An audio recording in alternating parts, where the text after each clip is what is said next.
नमस्कार दोस्तों, कैसे हैं आप सब।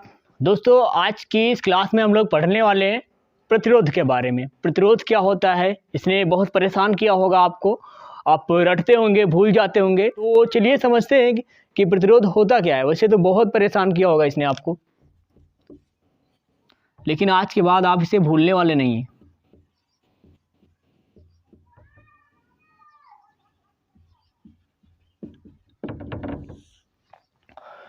दोस्तों, प्रतिरोध जो होता है ये इसका काम क्या होता है, ये यदि आप समझ गए तो आप इसे भूलेंगे नहीं। लेकिन क्या करेंगे, यदि आप इसकी डेफिनेशन रटेंगे तो भूल जाएंगे। तो इसका काम समझते हैं पहले क्या होता है। तो इसके काम की बात करें तो इसका काम होता है धारा, जो हमारी करंट होती है ना, धारा के मार्ग में ये क्या करता है, रुकावट उत्पन्न करता है। धारा के मार्ग में रुकावट उत्पन्न करता है। जो प्रतिरोध होता है ये धारा के मार्ग में रुकावट उत्पन्न करता है। तो इसका काम आपकी समझ में आ रहा होगा। इसका काम होता है धारा यदि इधर जा रही है तो इसको आगे बढ़ने से रोकना।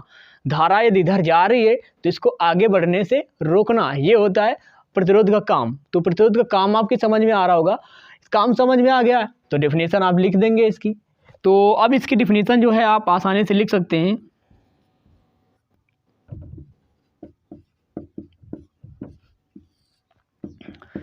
तो हाँ, इसकी डेफिनेशन में आप क्या लिखेंगे कि प्रतिरोध जो होता है किसी चालक का वह गुण जो धारा के मार्ग में रुकावट उत्पन्न करता है। धारा के मार्ग में रुकावट उत्पन्न करता है, उसे प्रतिरोध कहते हैं।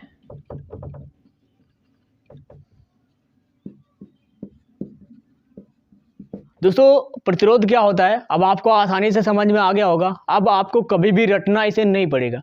तो एक बार फिर से हम लोग समझते हैं इसे कि जो प्रतिरोध होता है उसका जो काम होता है धारा के मार्ग में रुकावट करना। मान लीजिए धारा इधर जा रही है तो जो प्रतिरोध होगा वो धारा को आगे बढ़ने से रोकेगा।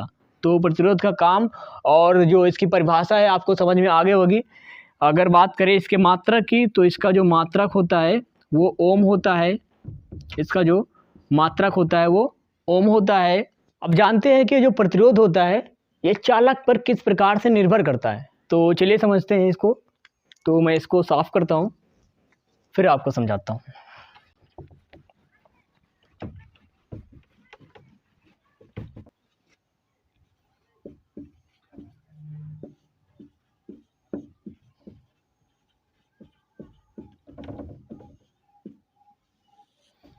जो प्रतिरोध होता है वो चालक पर किस प्रकार से निर्भर करता है। प्रतिरोध को कैपिटल आर से जो है प्रदर्शित करते हैं। तो ये जो प्रतिरोध होता है ये चालक की जो लंबाई होती है, मान लीजिए ये एक चालक है और इसकी लंबाई एल है, स्मॉल एल। तो ये जो प्रतिरोध होता है चालक की लंबाई के अनुक्रमानुपाती होता है। चालक की लंबाई के अनुक्रमानुपाती होता है। इसका मतलब यह है कि यदि चालक की लंबाई ज़्यादा होगी तो प्रतिरोध का मान भी क्या होगा, ज़्यादा होगा। यानी जितना लंबा तार होगा या फिर पतला होगा उसमें उतना ही ज़्यादा प्रतिरोध होगा। तो ये पहला पॉइंट आपको समझ में आ रहा होगा। तो इसके दूसरे पॉइंट की बात करें तो जो प्रतिरोध होता है वो चालक के क्षेत्रफल के व्युत्क्रमानुपाती के बराबर होता है। चालक के क्षेत्रफल के व्युत्क्रमानुपाती के बराबर होता है।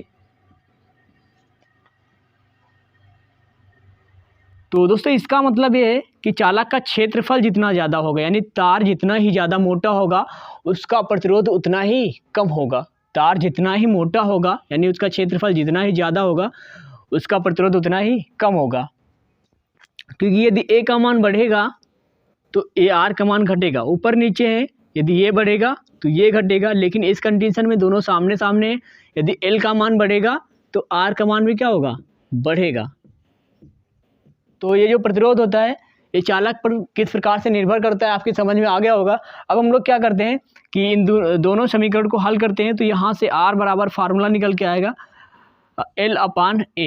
R बराबर फार्मूला निकल के आएगा L/A। और यहाँ से यदि हम इस चिन्ह को हटाते हैं तो यहाँ पर एक नियतांक आता है रो, एक नियतांक आता है रो, जिसका नाम होता है विशिष्ट प्रतिरोध, जिसको हम लोग कहते हैं विशिष्ट प्रतिरोध। तो दोस्तों प्रतिरोध क्या होता है और उसका मात्रा क्या होता है और वो किस प्रकार से चालक पर निर्भर करता है, इसके बारे में मैंने आपको अच्छे से समझा दिया है। तो यदि आपको समझ में आया हो तो आप वीडियो को लाइक कर दीजिएगा। मिलते हैं अपने नेक्स्ट वीडियो में, तब तक के लिए धन्यवाद।